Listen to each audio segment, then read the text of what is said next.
네, 반갑습니다. 금방 소개받은 대구대학교의 김용희라고 합니다.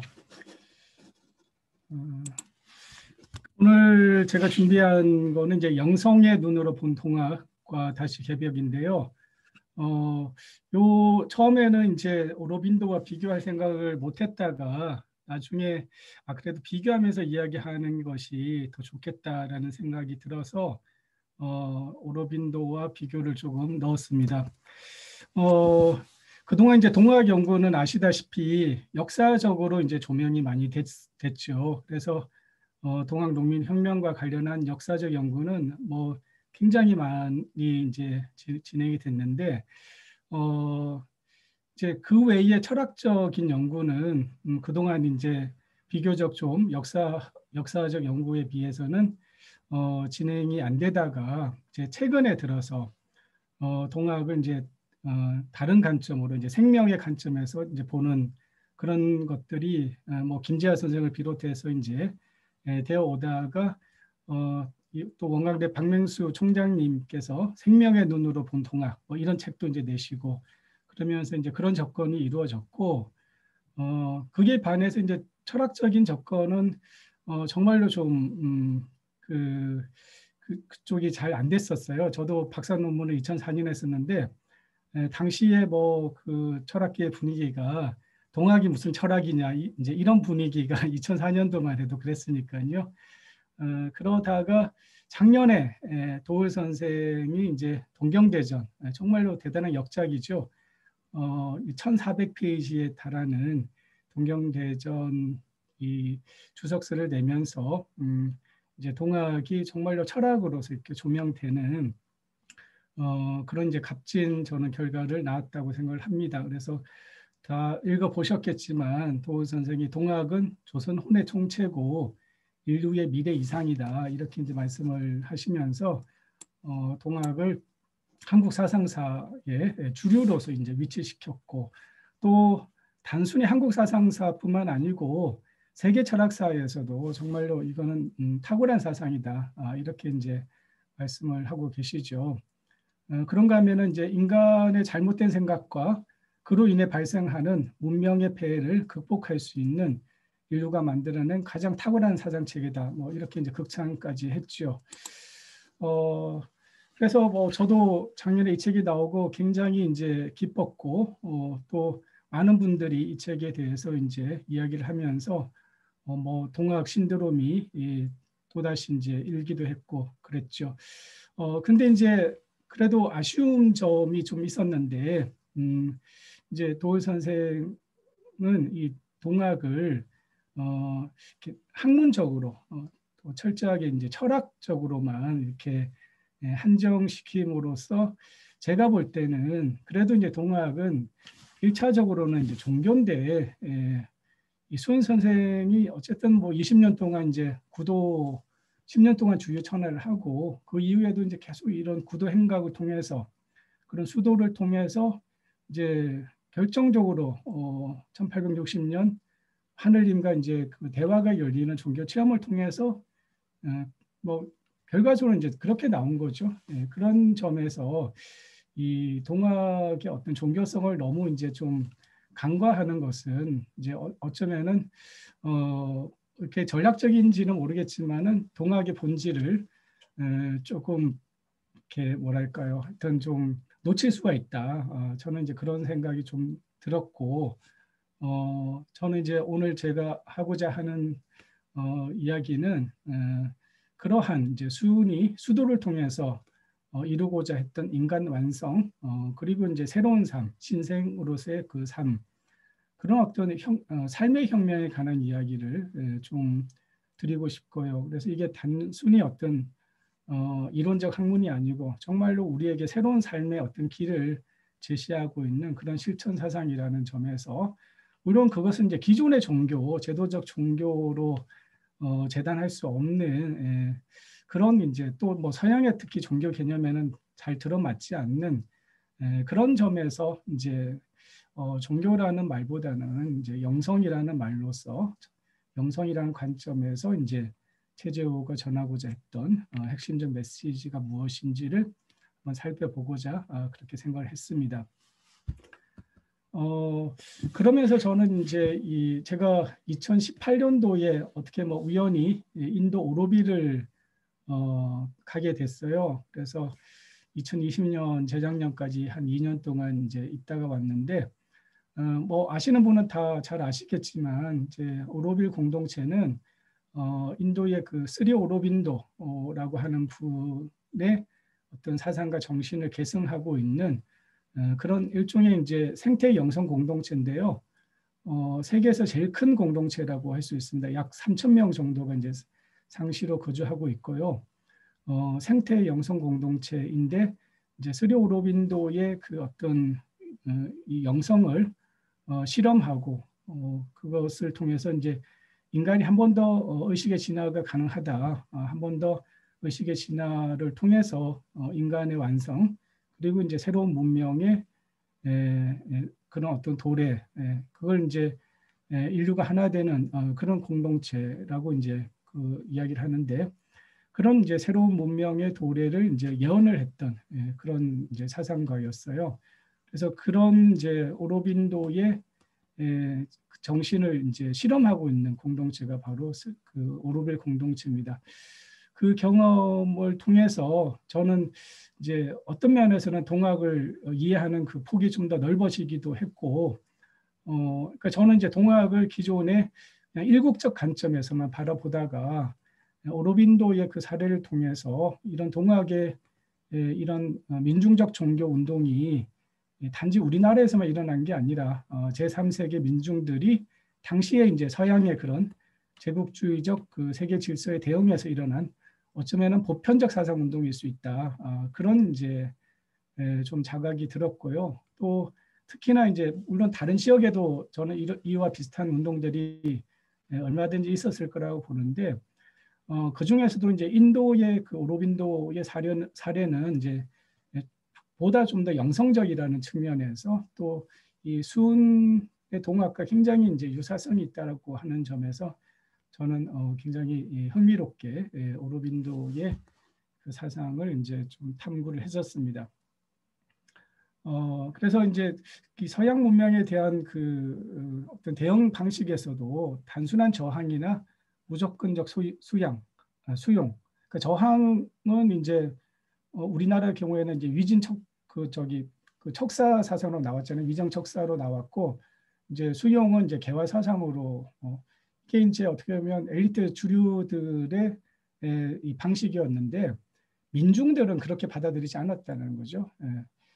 서양을 무조건적으로 반대하지도 않고 그렇다고 또 무조건적 수용이 아니고 정말로 몸의 감각으로 이 주체적으로 받아들이면서 또 그것을 우리의 어떤 영성과 지혜를 바탕으로 이제 재해석함으로써 말 그대로 동서융합의 그런 통합 사상을 내놓은 것이 저는 이제 그것이 동학이고 그게 인도의 사례에서는 이제 오로빈도의 사례로 저는 그렇게 말씀드릴 수 있다고 생각이 듭니다.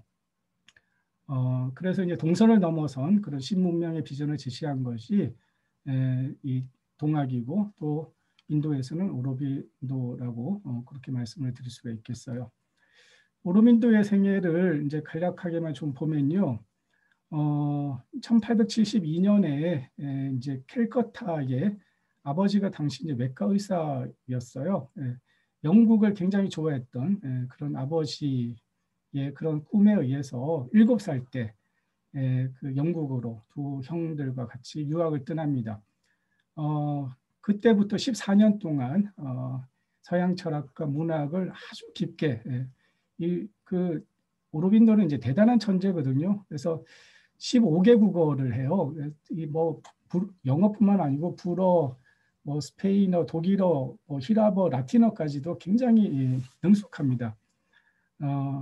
그러면서도 이제 철학뿐만 아니고 서양 문학, 서양 문화 전반을 굉장히 깊게 탐구하면서 이 그 유럽의 어떤 이 지적인 전통을 거의 뭐 이렇게 이제 흡수를 하죠. 그리고 이제 캠브리지에 들어가서도 그 이 히라버 교수가 자기 자리를 물려주고 싶어 할 정도로 그런 이제 탁월한 재능과 이제 그런 걸 보이는데, 그리고 이제 이 스리 오로빈도는 이제 인도 고등 공무원 시험, 뭐 우리로 치면 이제 행정고시 같은 거죠. 그것을 합격을 했는데, 마지막 이제 승마 시험만 보면 그건 이제 형식적인 그냥 시험인데, 그걸 이제 불응해요. 불응하면서 스스로 그 영국 지배에 의해서 그 관료가 되기 싫다라는 거죠. 사실은 이제 아버지 때문에 어쩔 수 없이 시험은 봤지만은 이미 이제 스스로 그걸 포기하고, 그리고 이제 94년에 그 영국 생활을 마감하고 이제 인도로 돌아옵니다. 이제 돌아와서 바로 이제 그 본인이 이제 캘커타 출신이기 때문에 이제 그쪽으로 이제 가야 되는데, 그쪽으로 안 가고 바로다라고 하는 작은 공국입니다. 그러니까 여기 바로다는 이제 아직 영국의 지배를 받지 않는 곳이었기 때문에 여기서 이제 공직 생활을 해요. 한 10년 정도 공직 생활을 하고, 그리고 그 바로다 대학에서 이제 영어를 가르치기도 하고, 요 10년 동안에 이제 그 오로빈도는 힌두어를 배우는 것뿐만 아니고 인도의 역사, 또 인도의 고전을 이제 본격적으로 공부하게 돼요. 그러니까 영국에 있었던 14년 동안은 이제 유럽의 역사와 철학과 어떤 뭐 문화를 배웠다면, 요 바로다의 10년 동안 비로소 이제 인도를 배우게 됩니다. 그러니까 영국에서는 이제 인도에 대해서 그렇게 뭐 깊게 공부할 그런 게 없었던 거죠.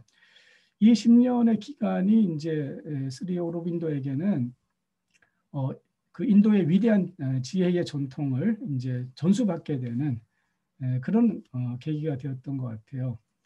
그러다가 이제 1905년에 벵갈 분리 이 사태가 생기는데, 이걸 계기로 이제 이 인도 전역이 이제 이렇게 소요에 빠지게 되고, 청년들이 이제 막 이렇게 분노하면서 이제 이렇게 하는데, 그걸 계기로 이제 캘커타로 가서 본격적으로 독립 운동에 뛰어들게 됩니다.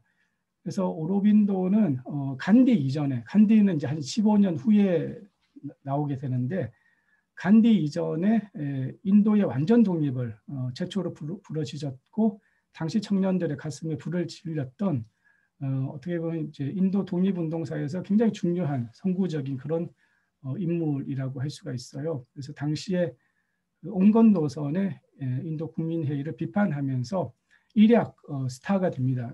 그 독립운동의 어떤 그런 그 상징 같은 그런 인물로 이제 떠오르게 되죠. 그러다 보니까 이제 그 영국에서 이제 이 굉장히 이제 이 감시를 하죠. 주목을 하고 이제 그때 그 영국 기자가 이제 테러를 당해서 이제 이 그 살인 이제 사건이 벌어지는데, 그때 이제 이 사건의 주동자로 지목이 돼서 이제 감옥에 갇히게 됩니다. 나중에 이제 1년 후에 무혐의로 풀려나기는 하는데, 그 1년 동안에 비슈누 신을 체험하는 이제 이런 어떤 신비 체험을 하면서 요가 수행의 경지가 이제 깊어지기도 합니다. 그래서 이 1년의 그 감옥 이 경험이 굉장히 이제 오로빈도에게서는 중요한 어떤 그런 전환점이 되었다고도 볼 수 있는데요. 이게 이제 나중에 책으로 따로 이렇게 나와 있기도 하는데요. 이때의 생활이 그에게는 그동안의 이런 어떤 정치적 투쟁, 인도 독립이라는 이제 현안보다는 더 근본적이고 더 진정한 그런 어떤 인간 해방의 길을 깨닫게 한 게 아닌가 이제 이렇게 생각이 됩니다. 하지만 이제 추록 후에 그렇다고 정치 활동을 이제 포기하는 건 아니고요. 이 정치 활동도 계속 이제 하는 가운데에서 또 본인의 그 인도의 지적인 전통을 이제 개성하기 위한 그런 노력도 이제 동시에 꾸준히 합니다. 그래서 아침에 일어나서 2시간 이상 이 요가와 명상을 이제 하면서 하루를 시작하고, 이런 이제 그걸 병행하는데요. 그런가 하면은 이제 그런 어떤 인도의 이 지혜를 선포하기 위해서 널리 알리기 위해서 카르마 요긴이라는 잡지와 다르마, 이제 법이라고 보통 번역이 되죠. 다르마라고 하는 이제 잡지를 창간하기도 합니다. 그런데 이제 이 추록 후에도 점점 이제 영국의 감시가 심해지니까 할 수 없이 이제 이 감시를 피해서 1910년에 당시 이제 프랑스 영이었던 남인도 지역의 뽕티체리라고 하는 이제 곳으로 망명을 하게 돼요. 그래서 여기서 이 뽕티체리에서 이제 평생 동안 돌아가실 때까지 40년 동안 그 뽕티체리 아시람에서 영상 수행과 집필을 하면서 이제 평생을 보냅니다. 이 기간 동안 이제 그 집필한 책이 수백 건이 되거든요. 그래서 이제 그것이 전집으로 지금 이제 나와 있는데, 그때 그 이 아시람에서 이제 그를 도왔던 분이 지금 왼쪽 사진에 보이는 미라 알파사라고 하는 이제 이 프랑스 여성이에요. 이분은 이제 오로빌에서는 그냥 마더라고 그 지칭이 되는 그런 이제 영적인 스승이고, 뭐 모든 분들이 이분은 이제 정말 어머니로 이렇게 존경을 하는, 그래서 이 스리 오로빈도의 영적 파트너로서 평생을 이제 이 스리 오로빈도의 정신을 계승하고 그것을 오로빌에서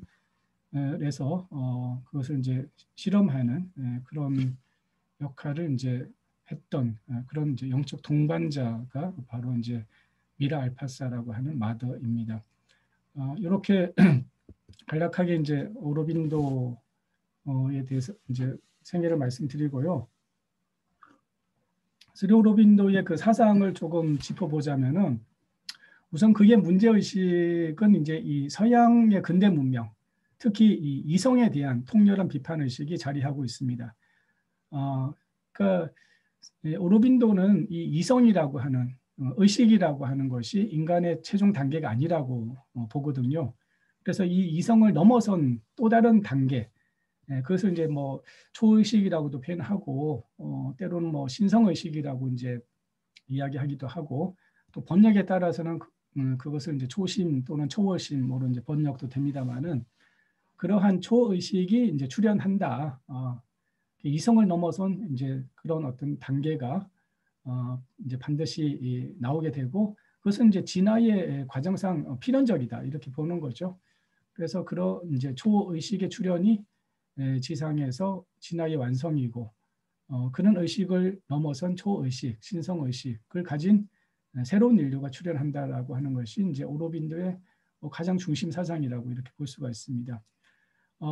그렇게 보는 이제 배경에는 이 현상의 이 배우의 유일 궁극의 실제, 그것은 이제 우주 의식이라고도 표현하고 우주적 영이라고도 하고 또 그냥 디바인이라고도 합니다. 그런 이제 그 영이 먼저 선지하고 그 우주 의식, 우주 영이 자기를 드러내는 과정이 진화의 과정이었다. 이제 이렇게 보는 거죠. 그렇기 때문에 모든 존재는 이 궁극의 우주 의식을 담고 있고, 그런 의미에서 모든 존재는 영적이고 신성하다 이렇게 이야기를 합니다. 그래서 심지어 무기물조차도 그 안에는 우주 의식이 또 우주 영이 깃들어 있다 이렇게 보는 거죠.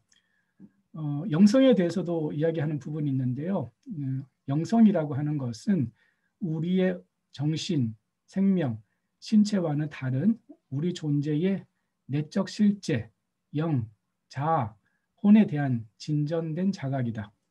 그리고 그러한 열망, 그러한 접속과 결합, 전환, 회심, 새로운 존재로 거듭남의 결과로서 그것은 우주에 편만하면서 우리 안에 살고 있는 더 위대한 실제 너머에 접속하고 결합해 들어가기 위한, 또 알기 위한 내적인 열망이다. 뭐 이렇게 이제 영성에 대해서 이야기를 하고 있습니다.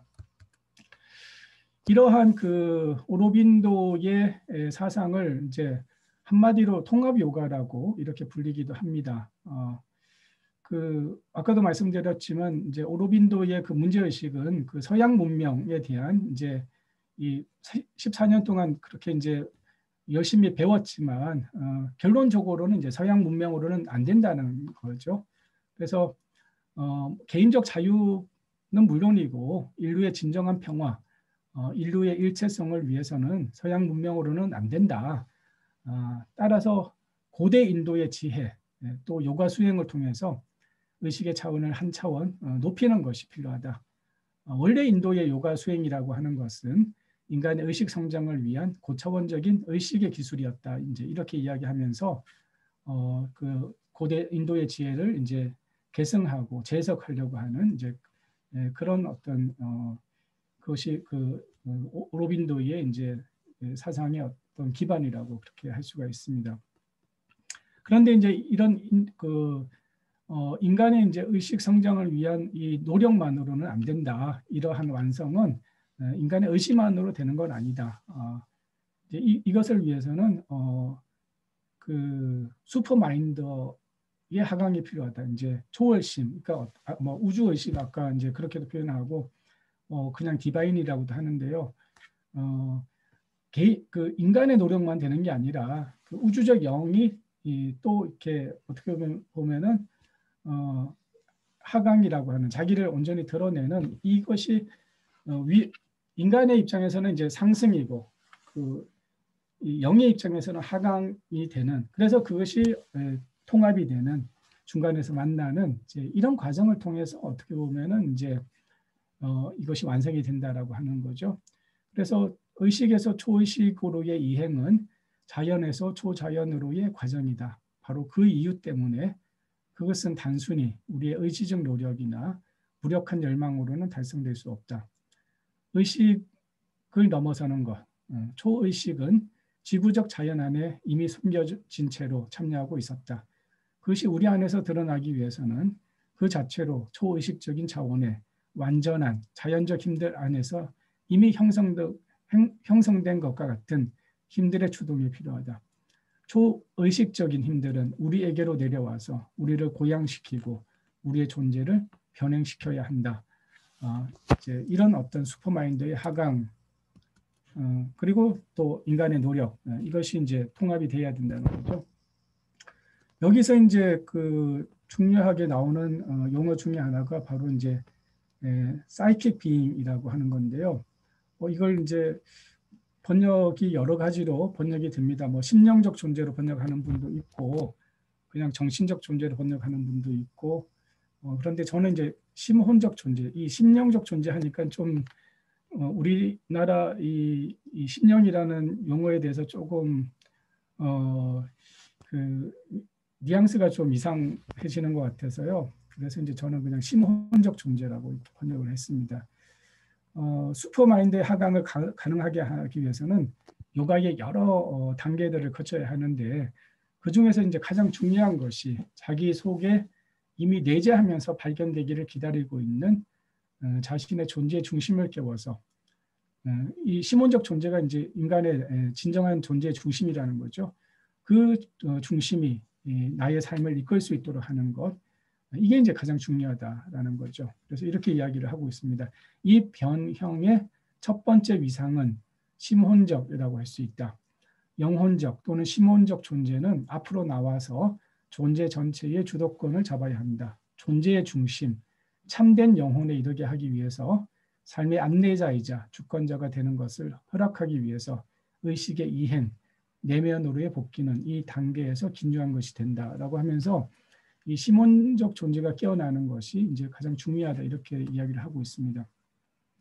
그래서 통합 요가의 첫 과정은 내면에 있는 나의 존재의 참된 중심으로서 이 존재의 중심이 스스로의 빛과 힘을 통해서 외적 삶을 통제할 수 있게 만드는 것, 이것이 가장 중요하고 이게 참된 자아를 발견하는 과정이기도 하다, 이렇게 이야기를 하고 있습니다.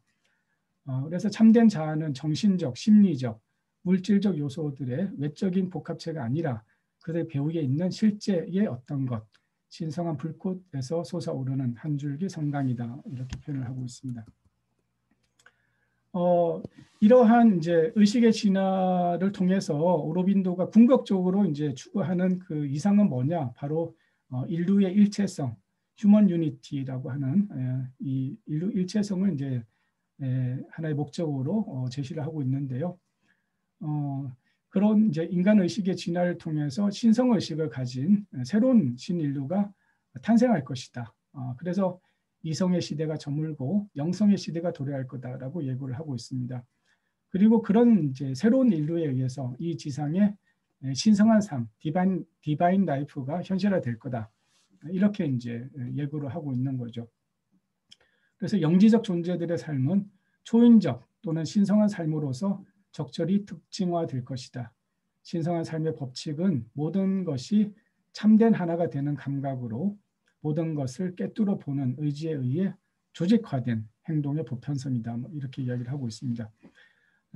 이런 그 인류의 일체성이라고 하는 것은 이 국가가의 갈등과 분쟁이 완전히 종식되고 또 국가와 인종, 계급 이런 모든 분리를 넘어서서 이제 하나가 되는 인류 전체가 하나로 화합되고 또 모든 개인이 그 속에서 평화롭게 공존하는 이제 이런 세상을 이제 꿈꾸고 있고 그런 세상을 이제 인류 일체성이라고 그렇게 이야기를 하고 있습니다. 그러니까 어떻게 보면 이제 오로빌 공동체가 추구하는 목적도 역시 바로 이 휴먼 유니티에 있다고 그렇게 이야기할 수 있습니다. 그런데 이제 이런 인류 일체성을 위해서 가장 중요한 게 뭐냐? 결국 인간의 영적인 자각이다, 의식의 진화다라고 이제 또 이야기를 하는 거죠. 그래서 현재의 진화적 위기는 인간의 제한된 정신적, 도덕적 그리고 영적인 능력과 그가 임의로 이용할 수 있는 기술적, 경제적 수단 간의 격차로부터 발생하며 내적으로 변화된 인간 없이는 더 이상 바깥 삶의 거대한 발전에 대처할 수 없다. 이게 이제 어떻게 보면은 물질 개벽 또 정신 개벽 그 이야기랑도 좀 비슷한데요. 정신 개벽이 물질 개벽을 못 따라가면 그 격차가 더 크면은 결국 진정한 진화는 이제 불가능하다. 그래서 정신 개벽이 물질 개벽을 이제 선도해야 된다라는 그 이야기랑도 맥락이 통한다고 볼 수가 있습니다. 그래서 다시 강조하는 것은 내적으로 변화된 인간, 그러니까 의식의 진화가 먼저라는 거죠.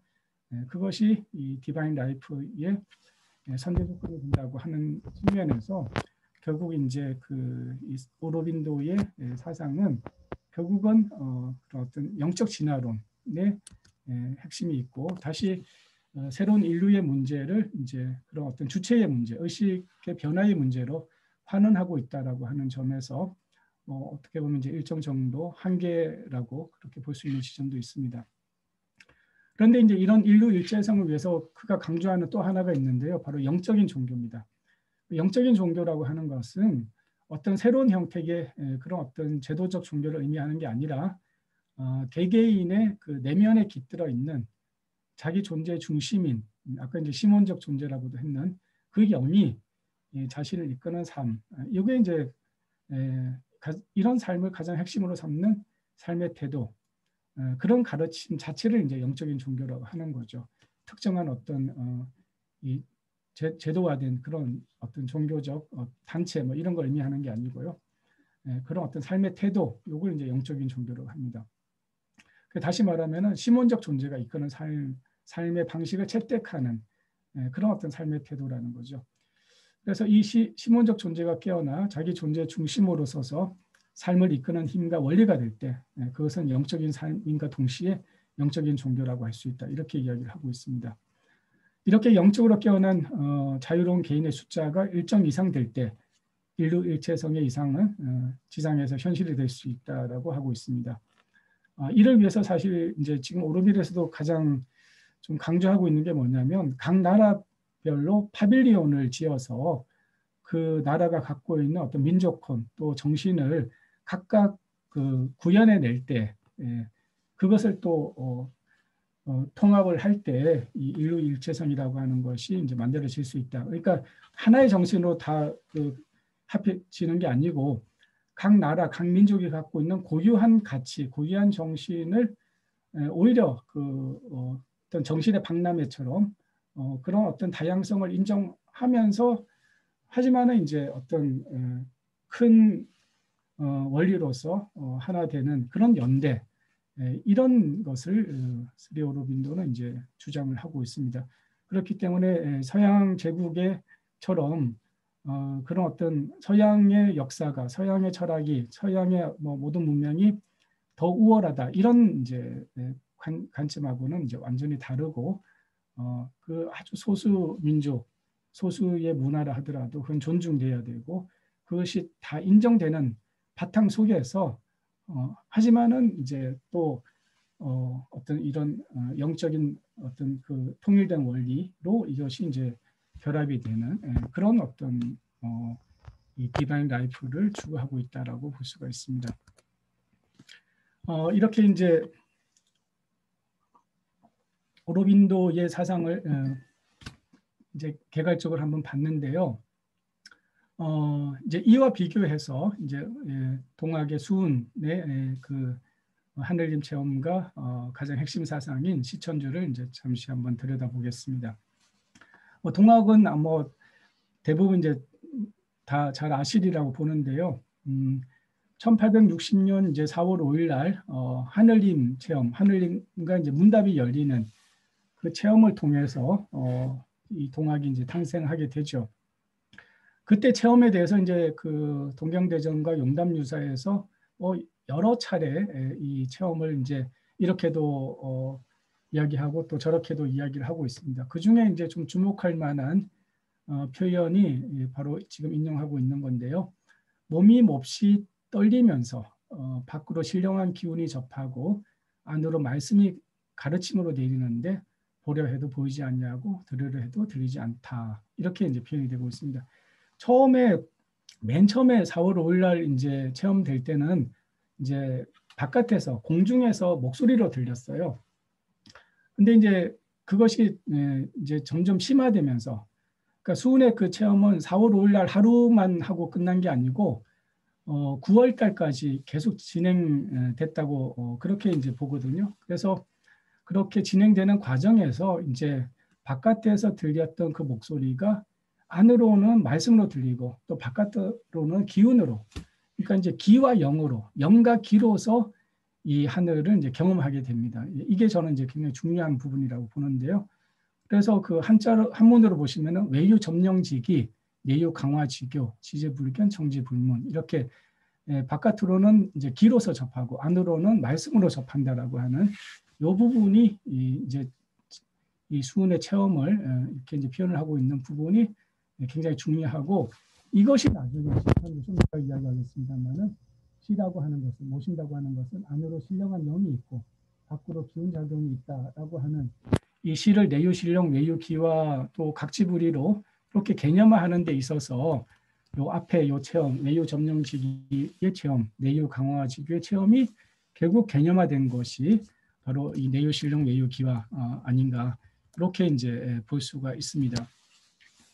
그래서 그 수훈의 이 하늘님 체험은 여러 번 이제 그 변하면서 그 하늘님에 대한 개념이 심화되고 있다. 그러면서 나중에는 이제 오심적 여심 하나라고 하는 것을 이제 이야기를 하고 더 나아가서는 무궁한 울 속에 무궁한 나라고 하면서 어떤 이 그 둘이 아니고 하나라고 하는 또 그런 어떤 무궁성, 영원성을 이야기하고 있는 무경계, 케닐버식으로 말하면 무경계를 이야기하는 그런 이제 그 부분까지도 이제 나아가는 거죠. 그래서 수훈의 그 하늘님에 대한 이해는 이제 이리적으로 이야기될 수 없고 이렇게 그 당신의 어떤 수도의 단계가 심화되면서 하늘님에 대한 이해도 깊어지고 심화된다 이렇게 볼 수가 있습니다.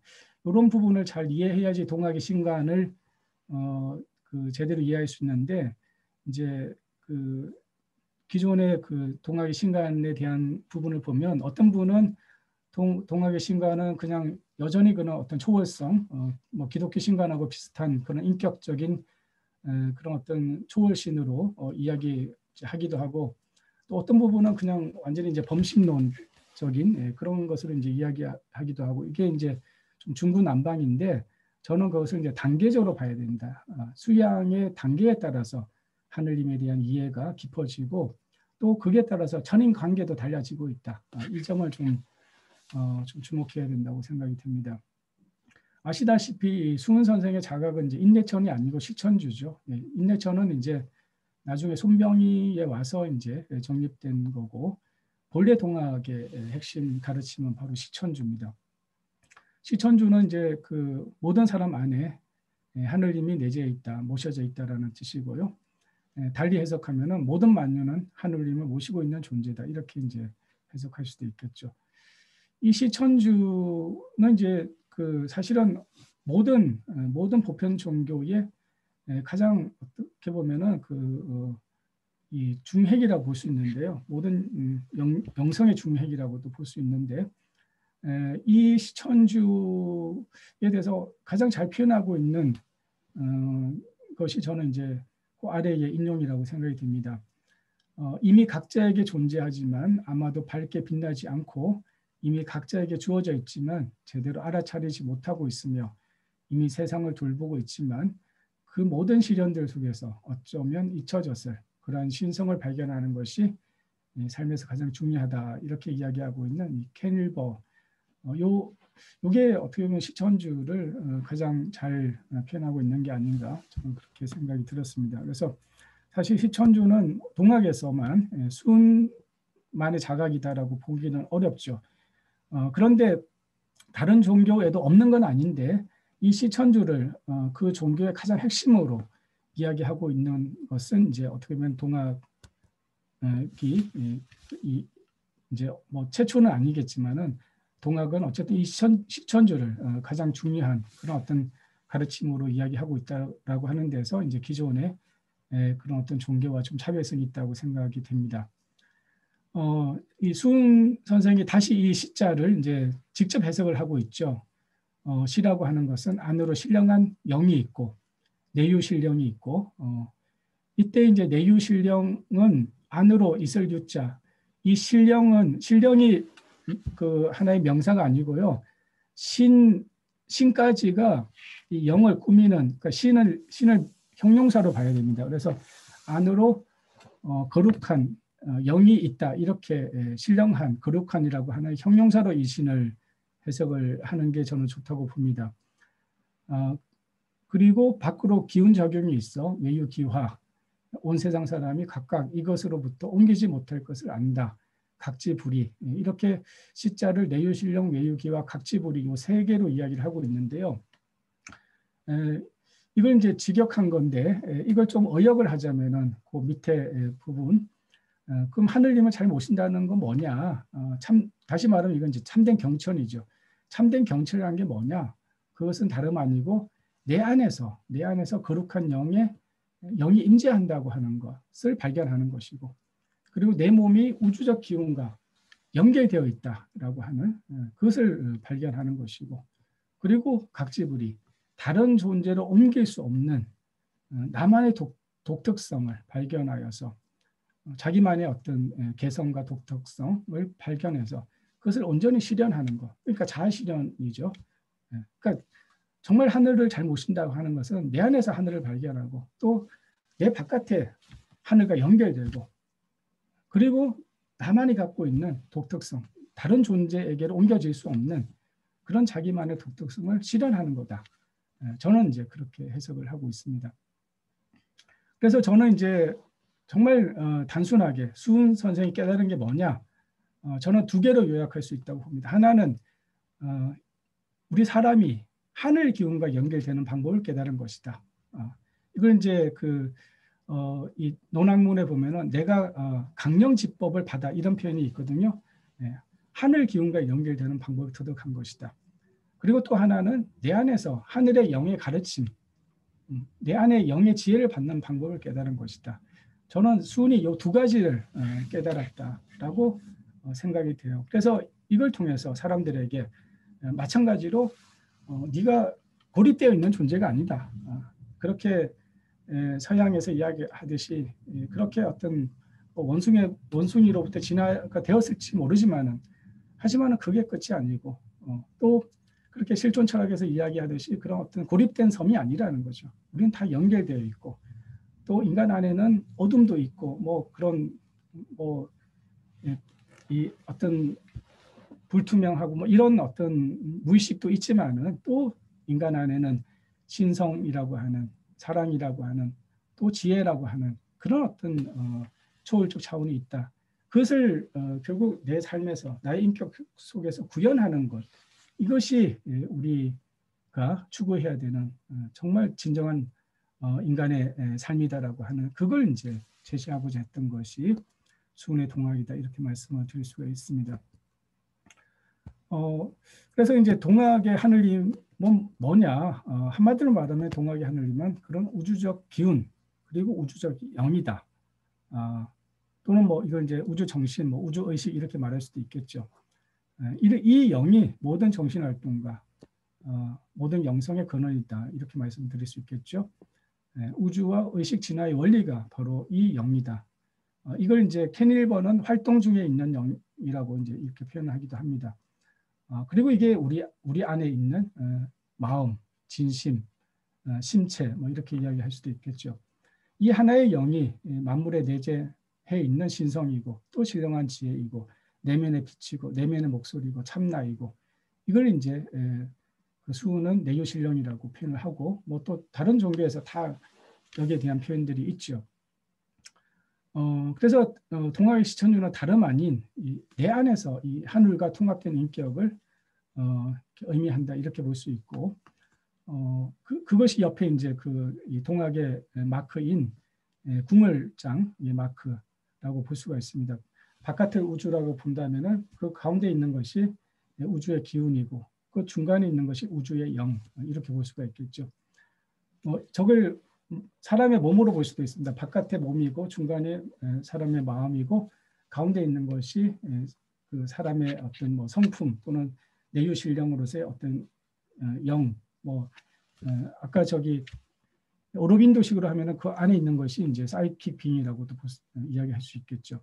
그렇게 이 하늘과 내가 통합되어 있는 것 이것이 시천주고 그렇기 때문에 이제 결과적으로 인내천으로 나아갈 수 있는 거죠. 그래서 하늘과 내가 나의 중심에서 통합되어 있다라는 겁니다. 세계가 나로부터 어떻게 보면 우주가 나로부터 열리고 또 우주가 나에게로 수렴된다 이렇게 표현하는 것도 가능하다는 거죠. 이런 시천주는 이제 어떤 신에 대한 이해 그런 어떤 변화를 또 천인 관계의 변화를 촉구를 하지만은 또 필연적으로 인간과 생명에 대한 새로운 이해를 촉구합니다. 그래서 인간이 얼마나 존엄한 존재인가, 인간 안에 이미 그런 어떤 신성함을 또 그런 무궁한 지혜를 가지고 있다라고 하는 그런 어떤 인간 존엄성에 대한 선언이고 또 동시에 인간 평등성에 대한 위대한 선언이다 이렇게 볼 수가 있겠죠.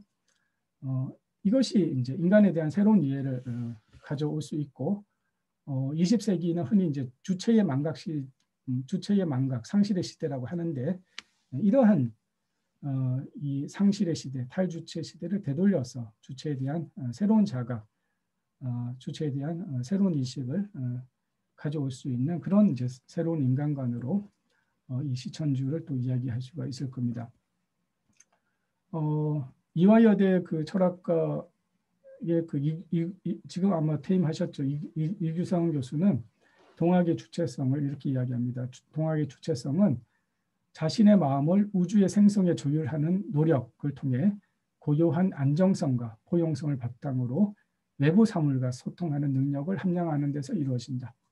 이런 체험은 천지를 부모님처럼 섬기는 실천과 더불어 다른 사람은 물론 모든 존재를 깊이 존중하는 진실성과 공경성, 신실함으로 일상에서 드러나게 된다.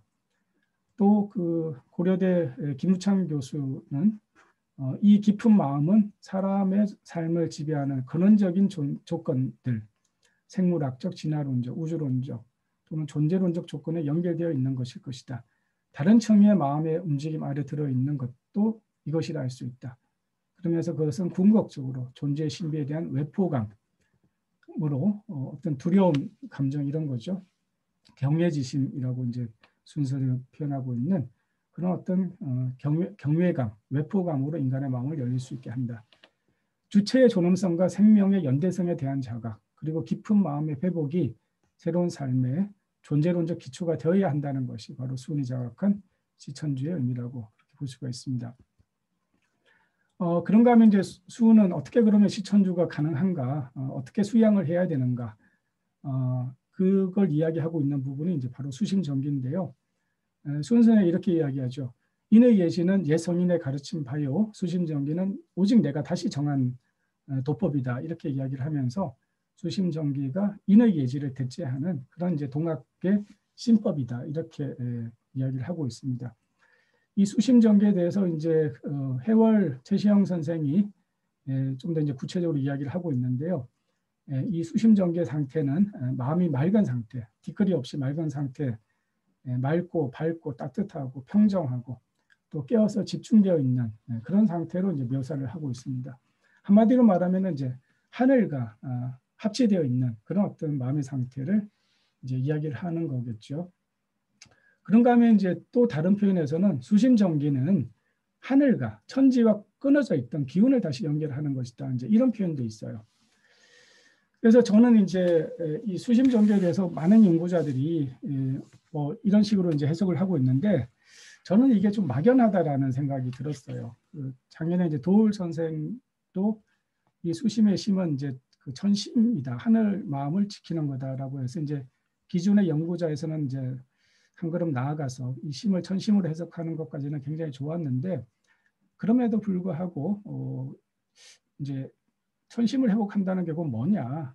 또 기를 이제 그 어떤 이 천지의 기운, 이제 성리학에서 말하는 귀신, 귀신의 그 이제 성리학에서 귀신이라고 하는 거는 이제 음양의 그 기운을 말하는 거죠. 그런 우주적인 기운과 이제 기운을 통해서 내 마음을 나의 기운을 이제 바르게 하는 것이다. 이렇게 이제 도우 선생이 해석을 하는 거는 기존의 연구자에 비해서는 분명히 이제 진일보했는데 그래도 저는 이제 좀 막연하다라는 생각을 했어요. 그래서 저는 이제 그렇게 해석하는 게 이제 틀린 건 아니지만 정말 이 수심정기의 어떤 보다 이제 실천적인 의미는 뭐냐? 그건 다름이 아니고 제가 볼 때는 저는 이 수심정기를 이제 마차로 좀 비유를 하는데요. 마차로 비유를 하면 어떻게 되냐면은 이제 천지와 끊어져 있는 기운을 연결하는 거니까 말을 마차에 연결하는 것. 이게 수심정기인 거죠. 그러면서도 말이 나를 주도하는 게 아니고 내가 그 말의 고삐를 잡는 거죠. 그러니까 내가 원하는 대로 말의 힘을 빌리지만 그걸 운전하는 거는 내가 운전을 하는 거죠. 그래서 이제 좀 구분해서 보자면은 그렇게 고요하고 집중된 마음의 상태에서 삶의 고삐를 잘 잡고 있는 것이 수심이고 그 하늘의 기운에 잘 올라타 있는 그러니까 말과 이 마차를 잘 연결해서 그 하늘의 기운을 잘 올라탄 상태가 정기다. 이렇게 볼 수 있다는 거죠. 그렇게 하늘의 기운과 연결되는 뭐 이제 오늘날로 따지면 이제 자동차로 또 비유할 수 있겠죠. 시동을 거는 것이 시동을 걸어서 그 자동차 엔진의 힘을 이용할 수 있는 것이 어떻게 보면 전기고 순위 말하는 강령지법 하늘의 영과 연결되는 그것이고 그러면서 내비게이션 하늘의 안내를 받아서 가는 것 이게 내요 강화지요 내요신령이라고 표현하는 그거이고 그렇지만은 하늘의 힘과 지혜를 빌리지만 하늘이 나를 주도하는 게 아니고 내가 운전대를 잡고 가는 거죠. 그렇게 비유할 수 있다는 겁니다. 그래서 수운이 깨달은 건 다른 게 아니라 시동 거는 법을 깨달았다는 거예요. 그러면서도 내비게이션의 안내를 받아서 갈 수 있는 그걸 터득했다라고 저는 이제 해석이 되고 그것을 다시 수심정기라고 하는 것으로 말씀을 하시고 있다라고 생각이 듭니다. 그래서 수심정기는 그렇게 막연한 이야기가 아니고 그냥 하늘 마음을 회복하고 하늘 기운을 바르게 한다. 그렇게 이야기하면 굉장히 막연하잖아요. 근데 그런 게 아니다라는 거죠. 그래서 나의 몸을 우주적 기운에 다시 연결하는 그런 구체적인 방법과 요령을 말하는 것이고 나의 마음과 기운이 하늘의 마음과 기운이 합치된 그런 어떤 특정한 상태를 의미하는 것이다. 이렇게 저는 이해를 합니다. 또 하나 비유를 드리자면 이런 거죠. 철새가 시베리아에서 이제 한반도까지 올 때 그냥 날개 힘으로만 오는 게 아니잖아요. 기류를 타고 오거든요. 기류를 타면은 수백 킬로는 이제 그냥 기류 타고 그냥 오는 겁니다. 그러다가 이제 기류가 끊긴 지점에서 또 다음 기류까지 또 날개짓을 하고 그렇게 몇 번 기류를 옮겨 타고 이제 온다고 하거든요. 그렇게 이제 기류에 탔을 때 나의 몸과 마음의 힘을 쫙 빼고 그 기류와 하나가 됐을 때, 그러면 이제 정말 무의이화로 애씀 없이 오는 거죠. 그래서 지기와 지극히 화해지면 지극히 성인이 된다. 이런 이제 표현을 하기도 하고, 또 그런 기운 상태에서, 그런 마음 상태에서 모든 일이 무의이화로 된다. 자연한 가운데 애씀 없이 이루어진다. 이렇게 표현을 하고 있는 거죠. 저는 이제 그것이 철새에게도 마찬가지고 또 연어도 마찬가지죠. 연어는 이제 해류를 타고 오는 거죠. 우리가 스키를 타는 것도 마찬가지고 파도를 타는 것도 마찬가지입니다. 내 몸에 힘을 뺄 때는 빼지만은 또 힘을 줘야 될 때는 정확하게 주고, 그러면 그 힘을 이용해서 내가 운전을 해서 가는 그런 어떤 원리가 이 우주의 기운과 우주의 마음에 조응하는 그런 어떤 이치가 있다라고 하는 거죠. 그런 차원을 수심정기라고 하는 것으로 말씀을 하고 있는 것이 바로 수운의 수행법, 수양론이라고 할 수가 있겠습니다.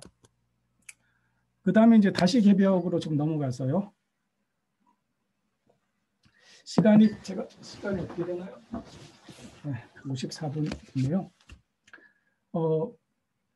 이 동학이 이제 많은 그 민중들에게 받아들여질 수 있었던 것은 이제 시천주의 그런 어떤 인간 존엄성과 평등성을 주장하는 이제 그런 가르침에 연유하는 것도 있지만, 더 직접적으로는 아마 이 다시 개벽에 이런 어떤 사상이 새로운 세상이 온다는 거죠. 쉽게 말해서 이런 어떤 희망이 당시 많은 민중들에게 희망을 줬던 게 아닌가, 그렇게 생각이 듭니다. 수은 선생은 이렇게 말씀하시죠. 12제국 괴질운수 다시 개벽 아니련가.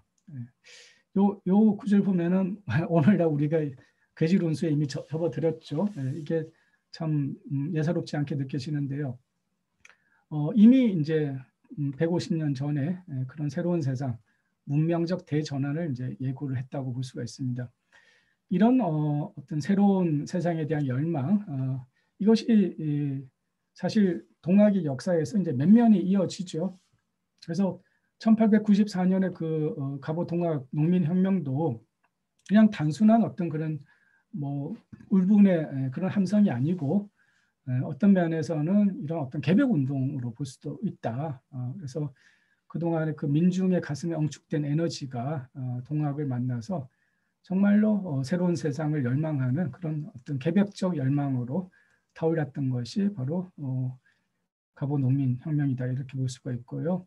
그것이 이제 1919년 3.1 대혁명으로 또 이어졌죠. 그래서 이제 이 독립선언서에서 특기할 점이 뭐냐 하면 바로 도의적 신문명. 이제 이 힘의 시대는 가고 위력의 시대는 거하고 도의적 신문명이 내하도다, 이렇게 이제 표현을 하고 있잖아요. 그래서 단순히 독립을 외친 것이 아니라 한 걸음 더 나아가서 도의적 신문명을 이야기하고 있다라는 점에서 이 19년의 독립선언서는 굉장히 이제 다른 나라의 독립운동 사이에서 비교해 볼 때 굉장히 특기할 점인 거죠. 그래서 이 3.1 대혁명조차도 단순한 그런 어떤 독립운동이 아니고 개벽운동이자 신문명 운동의 차원에서 볼 수가 있다는 점입니다. 그런가 하면 이제 1920년대에 천도교 그 청년들에 의해서 강범위하게 전개된 사회운동, 흔히 이제 문화운동이라고 하는 그 운동 역시도 그냥 문화운동이라고 하는 어떤 문명 개화 운동이라고 하는 그런 어떤 관점에서 접근하면은 이제 잘 안 보인다는 거예요. 정말로 하고자 했던 것이 뭔지. 지금은 이제 그 문화 운동을 그냥 개화 운동의 한 일환으로 보거든요. 근데 그런 이 서양을 쫓았던 그런 개화 운동이 아니고 그런 서양의 개화를 넘어선, 그렇다고 또 사회주의를 추구했던 운동도 아니고 그런 어떤 자본주의적 운동도 아니고 사회주의적 운동도 아닌, 그것을 어떻게 보면은 다 넘어서고자 하는 그런 어떤 문명적 개벽 운동이었다라고 하는 점을 좀 더 밝힐 필요가 있습니다. 그래서 그 옆에 이 그림도 나와 있습니다만, 이 개벽이라고 하는 제호가 괜히 그 계백을 쓴 게 아니죠. 예, 정말로 이 당시 1920년대의 운동은 개화 운동이 아니라 계백 운동이었다라고 하는 점, 이것이 다시 강조될 필요가 있다고 봅니다.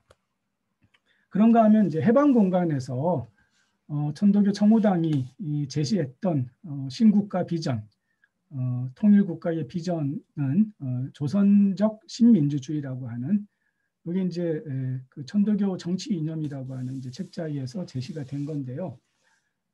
여기서 이렇게 이야기를 하고 있습니다. 우리는 미국형의 자본가 중심의 자유민주주의를 원치 않는다. 그것은 자본제도의 내포한 모순과 폐해를 미리부터 잘 알고 있기 때문이다. 동시에 소련유인, 무산자, 독재의 프로민주주의도 필요치 않다고 생각합니다. 왜냐하면 조선에는 일찍이 자본계급의 전횡이 없었기 때문이다. 이렇게 하면서 이제 오직 조선의 현 단계에 적응한 조선적 신민주주의를 주장한다. 이렇게 이제 이야기를 하고 있습니다. 그래서 조선적 민주주의는 어떤 거냐? 민족해방과 계급해방을 경중 선후의 차별 없이 동일한 목적으로 지급하는 민주주의다.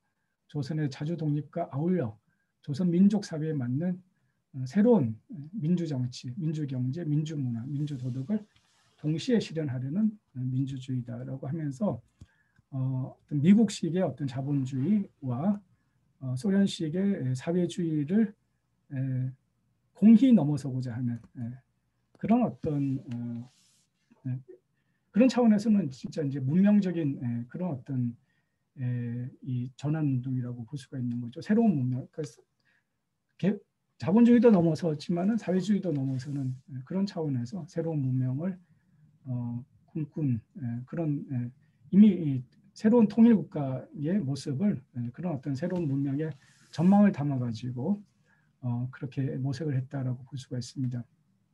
어떻게 보면 지금의 많은 통일 논의도 그 이러한 이 청우당의 이런 어떤 통일론에도 미치지 못하는 여전히 많은 통일 운동이 그냥 이 북한 체제를 그냥 우리의 이런 어떤 자유민주주의 체제 안으로 포섭하고 흡수하려고 하는 그런 논의에 그치고 있지, 정말 자본주의와 사회주의를 같이 넘어서려고 하는 이런 큰 비전을 제시하는 그런 목소리가 별로 보이지 않는다는 점에서 오히려 저는 이 1946년도 7년도에 청우당의 이 통일 이 비전, 이것이 저는 다시 좀 조명이 될 필요가 있다, 이렇게 좀 생각을 합니다.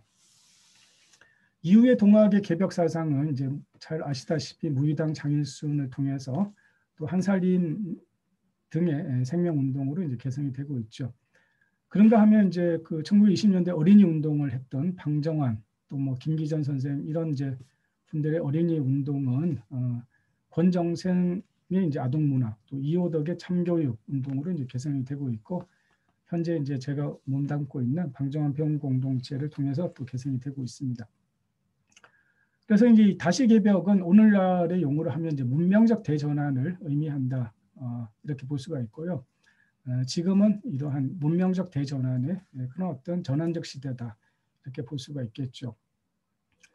여기서 이제 이런 어떤 개벽에서 가장 중요한 게 뭐냐, 이제 결국은 이제 정신 개벽이라는 거죠. 먼저 나부터 깨어나야 된다.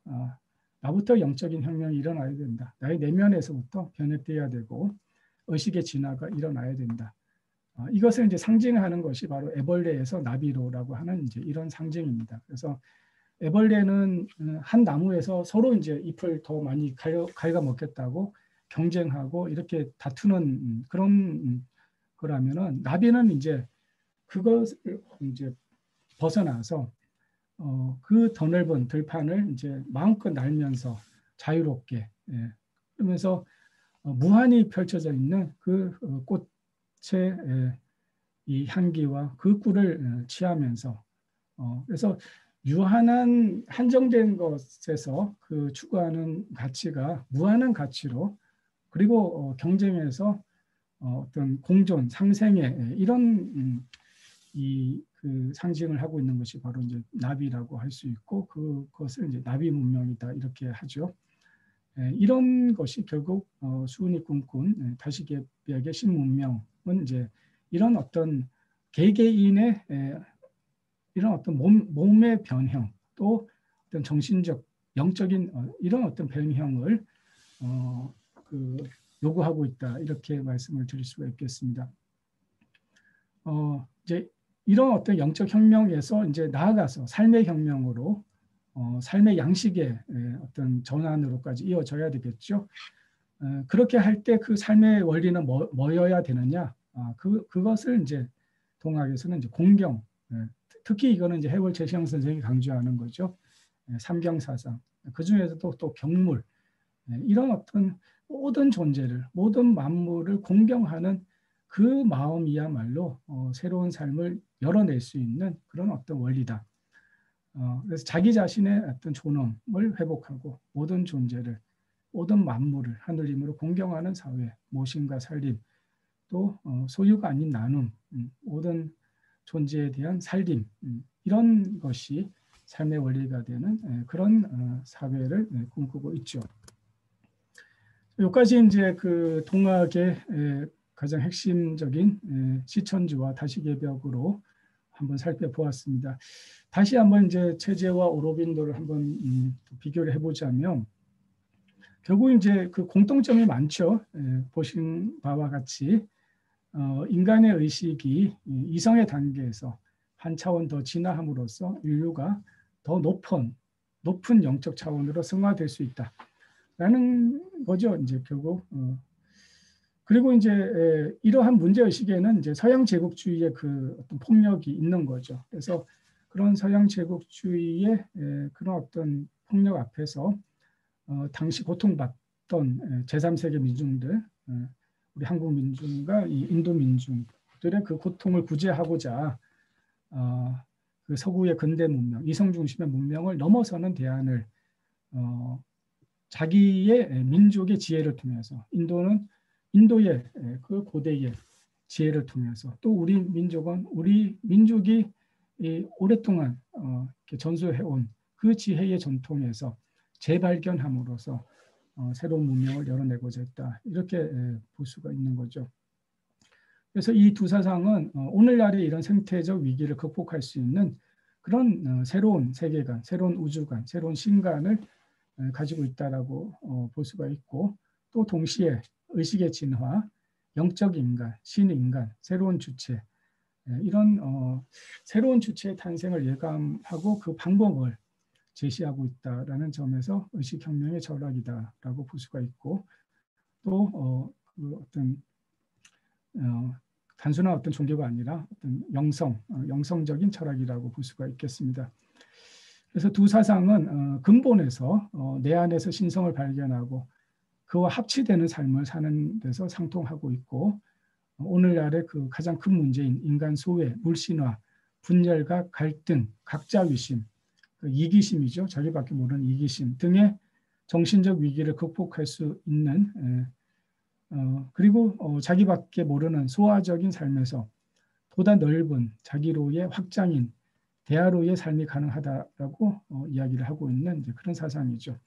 그것을 오로빈도는 인류의 일체성이라고 표현했고 동학에서는 이제 동기일체라고 표현을 하고 있는 거죠.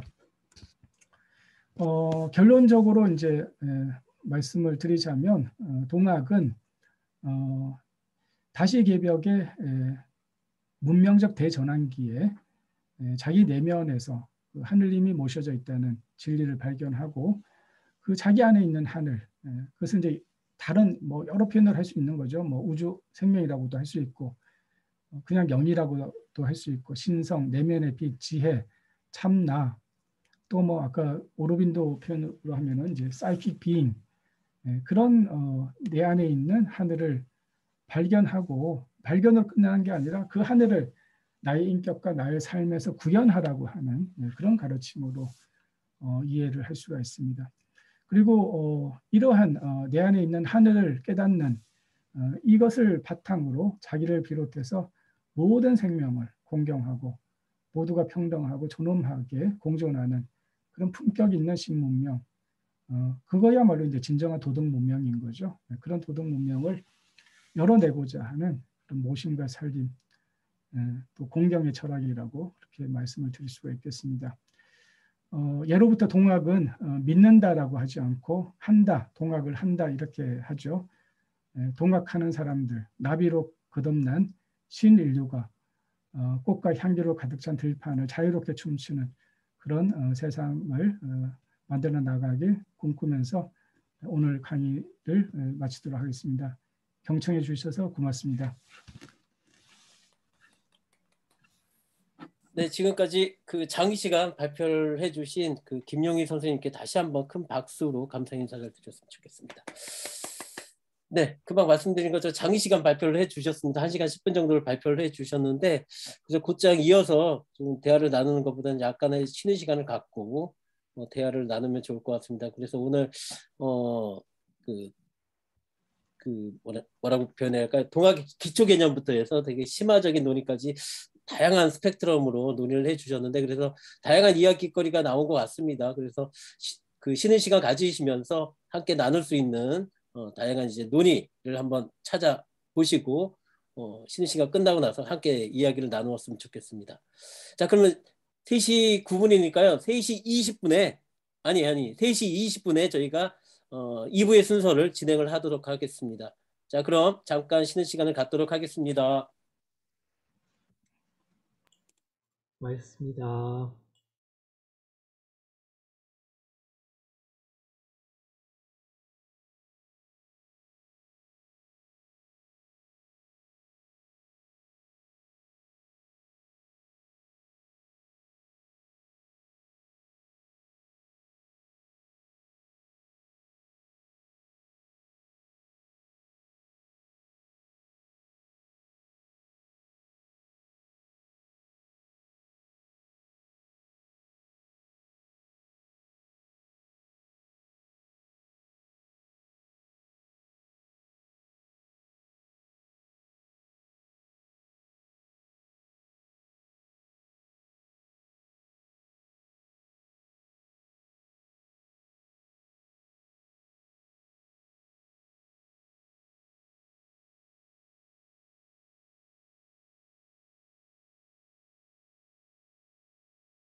네, 다들 잘 쉬셨는지 모르겠네요.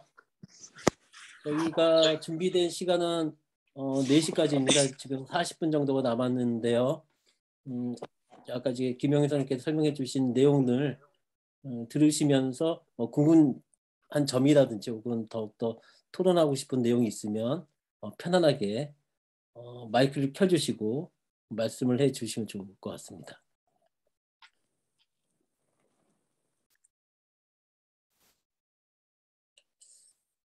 다른 분이 질문하기 전에 그냥 그 초보적인 질문인데요. 사실 저도 지난주에도 잠깐 천도교 뭐 동학의 신관과 관련해서 잠깐 뒷담회에서 잠깐 논의된 부분이 있었는데 언제부터 이런 신관에 대한 논쟁이 있었는지, 그러니까 이도나가 처음인지 아니면 언제부터 이 신관의 논쟁이 있었는지 그게 저는 궁금하더라고요. 그래서 서양의 뭐 종교 개념과 관련 속에서 이 신에 대한 증명을 해야 되는 거였는지 혹시 이것과 관련된 이야기를 아시면 좀 소개를 해주셨으면 좋겠습니다. 네, 그 동학의 신관에 대해서는 이제 뭐 천도교 그 1910년대부터 내부에서도 천도교인들 안에서도 이 신에 대한 이해를 다 다르게 한 거죠.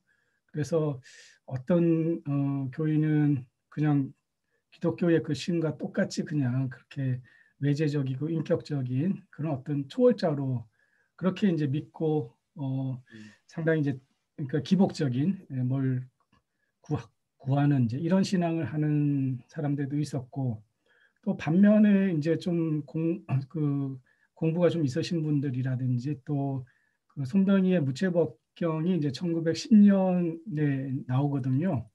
그걸 이제 좀 접하고 그렇게 공부하시는 분들은 또 이제 하나라고 하는 둘이 아니고 하나라고 하는 그 신앙 초기 신앙을 또 너무 이제 무시하면서 처음부터 하나라고 하는 걸 강조하면서 신앙도 필요 없다. 내가 하늘이라고 하는 것을 굳게 믿고 이제 그러면서 그러다 보니까 이게 이제 불교의 견성 공부하고 좀 비슷해져 버리는 이런 문제들이 이제 그 손명희 선생이 살아 계실 때도 이제 그런 있었어요. 그런 그래서 이제 손명희 선생이 늘 단계가 있다. 수도에는 단계가 있어서 조기에는 내 안에 하늘님을 마치 부모님처럼 부모님 섬기듯이 섬기는 그런 단계가 있고 또 그것을 충분히 거친 다음에는 이제 하나라고 하는 내 마음이 곧 하나의 마음과 하나라고 하는 것을 또 깨닫는 단계가 있고 그래서 이 주객이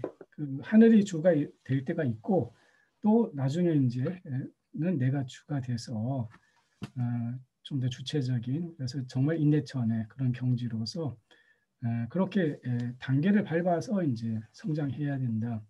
그런 이제 말씀을 송혜 선생님이 강조했고 이도나가 이제 신인 철학에서 그런 것들을 이제 좀 정립을 했는데 이도나도 신인 철학 단계에서는 너무 철학적으로 이제 그 초기에 그런 어떤 신앙 이런 것들을 좀 중시하지 않으면서 철학적 신론으로 이제 그걸 개진하다 보니까 또 다른 오해들이 또 많이 생기면서 이 천도교 신간에 대한 복잡한 논쟁들이 이제 시작이 됐어요. 그래서 뭐 아직까지도 그게 참 많은 논쟁거리죠 아직도. 그래서 좀 그 초기에 그런 어떤 인격신에 주목해서 또 바라보는 분들이 여전히 있고 또 어떤 분은 그냥 범신론적으로만 보는 분도 있고 또 김경재 그 교수님을 비롯한 이런 분들은 이제 범재신론으로 이제 보는 그런 것도 있고 근데 저도 이제 뭐 굳이 그 서양의 신관에 비춰 본다면 범죄심론에 가장 가깝다고 보는데 그렇지만 이제 또 그렇게만 딱 한정할 수 없는 이제 저는 그 단계에 따라서 자기의 수양의 정도에 따라서 그 관계가 달라져야 된다. 그래서 하나로 딱 이리저리 규정할 수 없는 것이 그게 동학신간의 묘미가 아닌가. 서양은 이제 확실성이잖아요. 확실하게 뭐 딱 규정을 하고 싶어 하는데 저는 범죄 신론이 가장 비슷하지만 또 범죄 신론으로 규정하는 순간 또 좀 아니게 되는 동학의 신간하고 노자가 도를 도라고 규정해버리는 순간 그건 영원한 도가 아니다라고 하듯이 신 역시도 규정할 수 없는 거잖아요. 그래서 그 규정하지 않은 수은 선생도 다른 스물자는 다 해석했는데 천자 천 그 하나는 해석 안 한 그 해석 안 함의 의미를 저는 좀 더 그 살릴 필요가 있다 이렇게 생각합니다. 네, 다른 분들 이제 어느 정도 정리가 되셨으면 편안하게 질문이 아니더라도 뭐 감상이라든지 해주셔도 됩니다.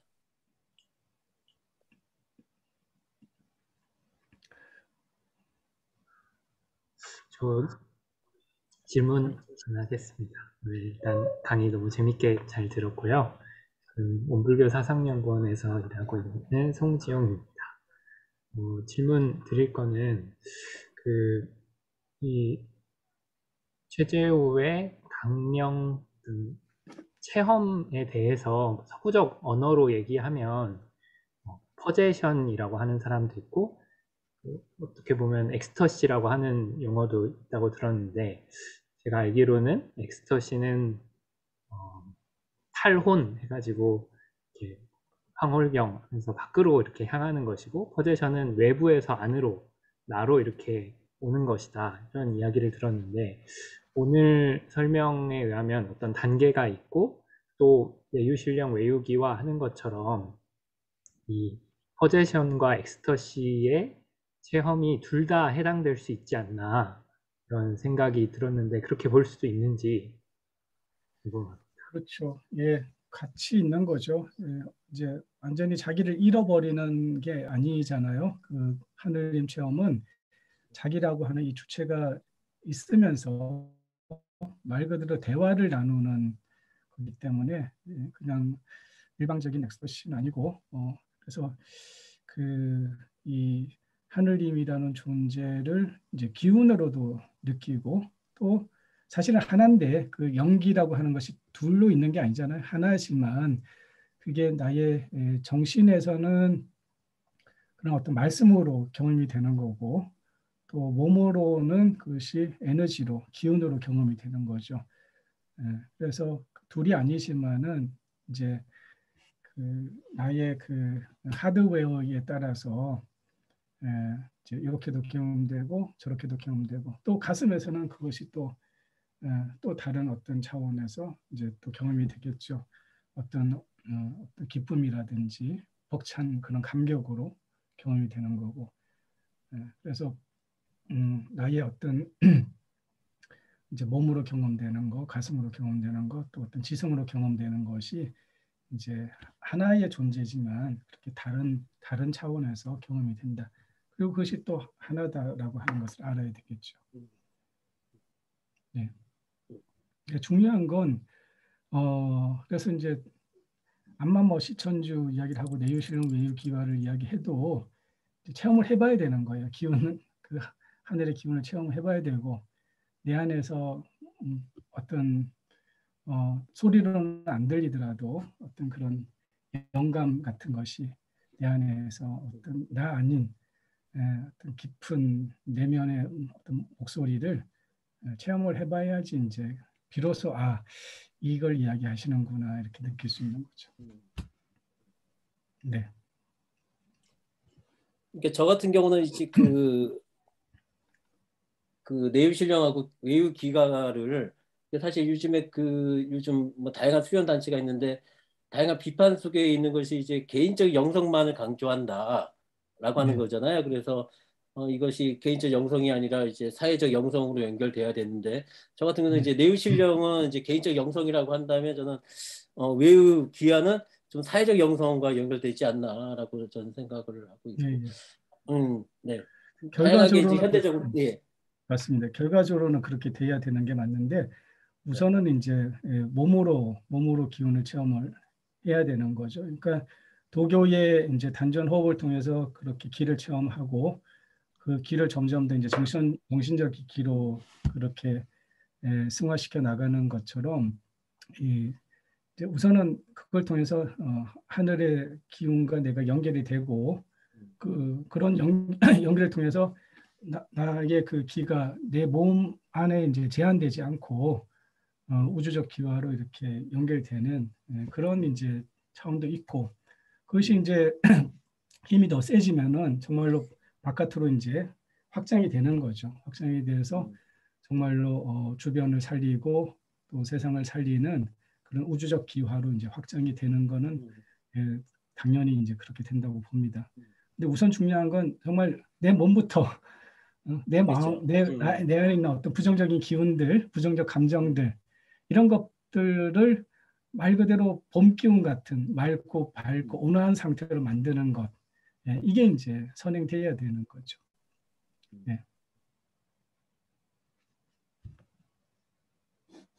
네, 김봉 선생님. 네. 선생님 두 번째 뵙습니다.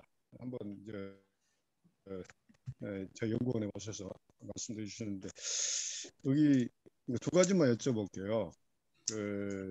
지금 설명하신 것 중에 이 내유신령 예유기화를 이야기하셨는데 그 예유기화할 때 아까 이 어떤 천주가 하강하는 측면과 저 자신의 어떤 노력에 의해서 상승하는 게 이게 합일이 돼가지고 어떤 천인 합일의 어떤 경지를 말씀하신 것 같은데 그 천주 이 기와의 대상인 천주가 자유의지가 있는지 다시 이야기하면 항상 선하게만 작용하는 것인지 또 악으로 작용할 수 있는 그것을 한번 묻고 싶어요.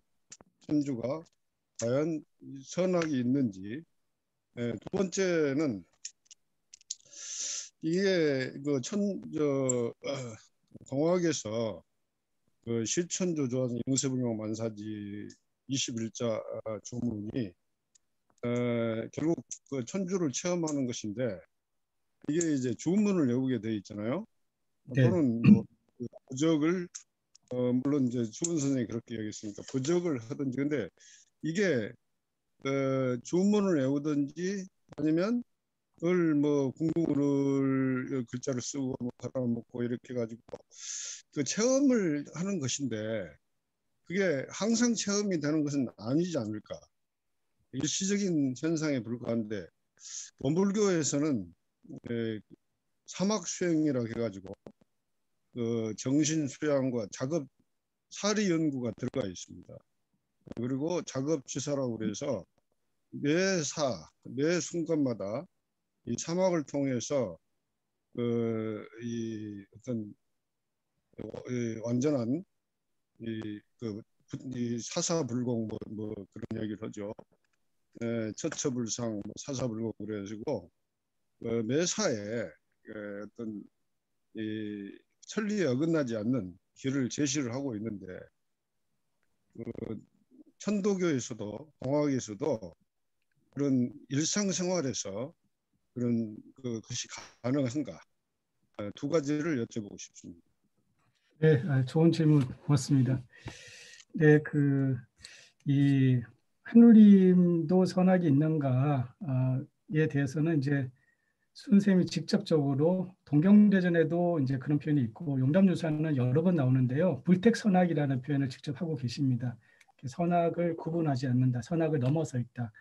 어떻게 보면 이제 도예체는 무선무악이다. 그 이제 나중에 손병희 선생 법설에도 있는데요. 도지 본체는 무선무악이다.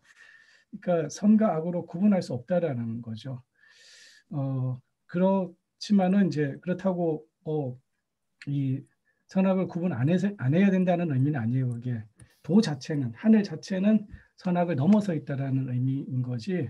오히려 선을 결정하는 것은 인간이 주체적으로 해야 되는 거라는 거예요. 그걸 하늘이 일일이 착한 사람이라고 심장 뛰게 해주고 악한 사람이라고 심장을 먹게 하고 뭐 어떤 마을에는 비를 내리는데 어떤 마을은 비를 안 내린다든지 뭐 그쪽에 뭘 잘못해서 비를 안 내린다든지 이게 이제 고대적 발상이잖아요.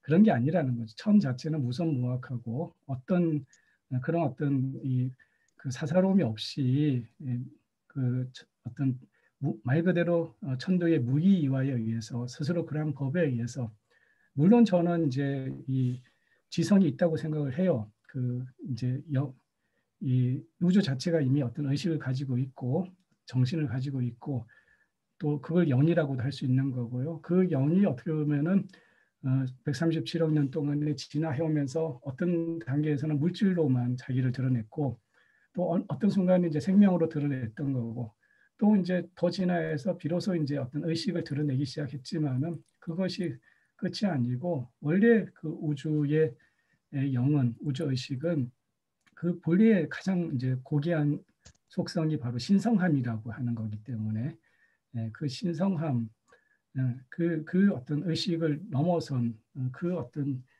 신성함까지도 그걸 이제 뭐 절대선이라고 하면 절대선이라고도 할 수 있겠지만 오늘날의 인간의 윤리의 선악을 넘어서 있는 그런 어떤 인간의 진정한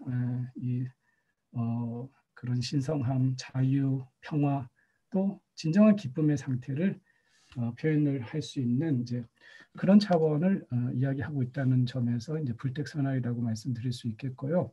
두 번째 질문하신 거는 그 이제 동학이 이제 주문을 가지고 이제 주문이 주된 수련법인 건 맞아요. 맞는데 이제 그거는 이제 이 수련이라고 할 때는 그러한데 또 동학에서도 이제 이 해월 선생께서는 일용 형사가 도 아님이 없다라고 하면서 이제 수도라고 표현을 할 때는 꼭 그 앉아서 이제 이렇게 주문만 하는 행위만을 이야기하지 않고 말 그대로 일상에서 사람을 만나서 사람을 대접하는 대인 전물 또 모든 그 만남에서 공경, 경청, 경인, 경물하는 이런 그리고 이제 정성, 공경, 믿음, 성경신을 통해서 이제 매사를 행하는 그래서 어떤 사람을 만나든지 어떤 일을 하든지 정성과 공경과 믿음으로 하고 이런 이제 일상에서의 이런 걸 사실 더 중시하는 거죠. 앉아서 이 주문을 외는 거는 이제 혼자 있을 때 그런 행동을 하기 이전에 자기 준비로서 이제 아침 저녁 시간을 이용해서 이제 하는 거고 또 뭐 필요할 경우에는 어디 이제 산에 들어가서 하지만은 그것도 너무 오래 하는 걸 이제 바람직하지 않다고 이야기를 해요. 그래서 일주일, 21일, 49일 정도 그 이상 뭐 몇 년 동안 장기적으로 하는 것은 오히려 바람직하지 않다고 봅니다. 그래서 일상에서의 이제 수도를 더 강조했고 그걸 이제 그 손명희 선생은 이제 5가지의 정성이라 그래서 이 주문 외에도 시일이라든지 기도라든지 성미 이런 이제 그 오간이라고 합니다. 오간을 지켜야 된다라고 이야기를 이제 하고 있기 때문에 아마 이제 원불교와 마찬가지로 저희도 이제 일상에서 그렇게 사리를 통해서 또 일을 통해서 이렇게 하는 것들을 이제 중시를 하는 거죠. 그리고 늘 이제 개인의 완성도 추구하지만 이것이 사회적 실천으로 나아가야 된다라는 점을 뭐 누누이 보국안민으로부터 시작된 종교이기 때문에 그런 어떤 이 개인의 완성과 사회적인 어떤 이 제도적인 실천이 늘 병행돼야 된다라고 하는 이제 그런 지점이 하여튼 뭐 계속 강조가 되고 있는 게 동학의 특징이라고 그렇게 볼 수가 있겠습니다. 네, 고맙습니다.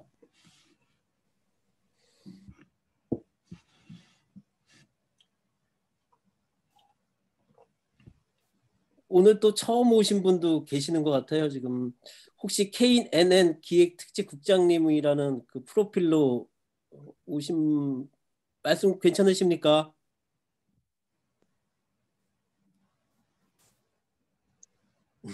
네, 조용하시네요. 오늘 30명 넘었다면서요? 예. 제가 오늘 확인한 바로는 33명까지 본 것 같습니다. 최근에 최고의 그 참석률을 보여줬습니다. 혹시 윤삼식 선생님은 혹시 또 질문하실 내용이 없을까요? 네, 감상이라도 안녕하세요. 괜찮습니다. 네. 저는 제 분야가 사회복지인데요. 사실은 사회복지와 관련해서 동학을 좀 연결해보고 싶은 좀 욕심이 있고 그래서 사실 제가 동학은 정말 그 고등학교 수준 이상은 안 되거든요. 네네.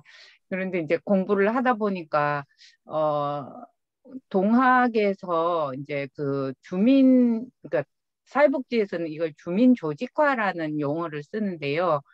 동학이 이제 그 주민 조직화에 저는 그 접이라는 그 형태가 상당히 주민 조직화에 좋은 하나의 본보기라는 생각이 들어서 여기에서 어떤 것들이 작동을 해서 이 그 활동이 그러니까 그 시기에 정말로 신분을 뛰어넘고 어떤 그 계급성을 뛰어넘는 그런 그 여러 가지 하나로 묶여질 수 있는 그런 게 가능했을까?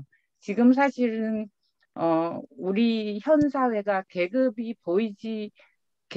사회라고 얘기를 하지 않지만 계급 사회라고 저는 이해가 되거든요. 그러니까 각자의 그런 이해관계가 너무나 많은데 하나의 이제 복지 정책을 만들거나 아니면 하나의 어떤 그 중요한 그 사안들을 모아낼 때 어떻게 하면 가능할까라는 부분을 저는 동학의 접이라는 그런 활동을 통해서 좀 공부를 하고 싶은 욕심이 좀 있거든요. 그래서 아무것도 모르지만 일단은 잠자코 네. 잘 듣고 있었습니다. 어렵네요, 근데. 예. 예, 고맙습니다. 예. 그 제가 그 한 2018년도인가 영성가 사회복지학회라는 데서 그 동학에 관련해서 써달라고 그래가지고 그 이제 사회복지와 관련해서 하나 쓴 게 있어요. 나중에 좀 참고하시면은 좋을 것 같고요.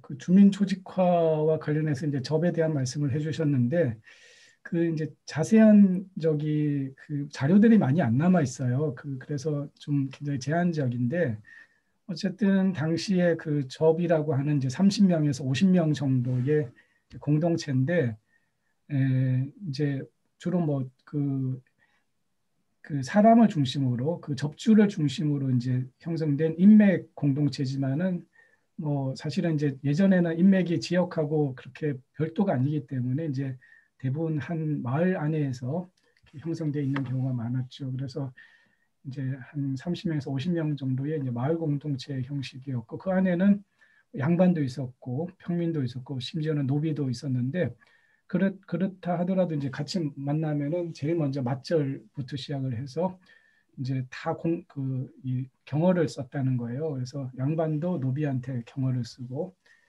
그런 걸 이제 그런 정도는 이제 나오고 그다음에 이제 유무상자라 그래갖고 있는 사람 없는 사람이 서로를 나누는 유무상자.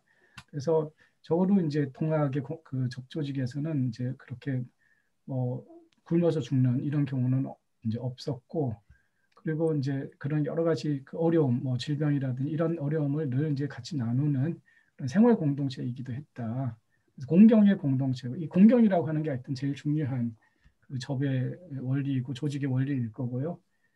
그리고 늘 이제 경어를 쓰면서 또 어려움을 서로 나누는 유무상자의 전통 그런 정도가 지금 뭐 이렇게 남아 있는 거고 근데 자세한 자료들이 많이 없어서 그게 이제 나중에 저기 만주에서도 이제 또 실험이 되기도 하고 뭐 몇 번의 그런 실험들이 있고 또 이제 집강소 때 동학혁명 그 시기에 집강소의 그런 사례에 대한 연구들이 이제 좀 있는데요. 그 부분도 이제 연구가 많이 필요한 부분입니다. 근데 아직 연구가 지금 좀 많이 안 돼 있고 오늘날에 이제 마을 공동체와 관련해서 또 주민자치와 관련해서 좀 연결해서 연구해야 될 그런 부분들이 많이 있지 않을까 그렇게 생각이 됩니다. 일단 그 정도만 말씀드릴게요. 선생님, 지금 채팅으로 그러면 예, 말씀하십시오. 네.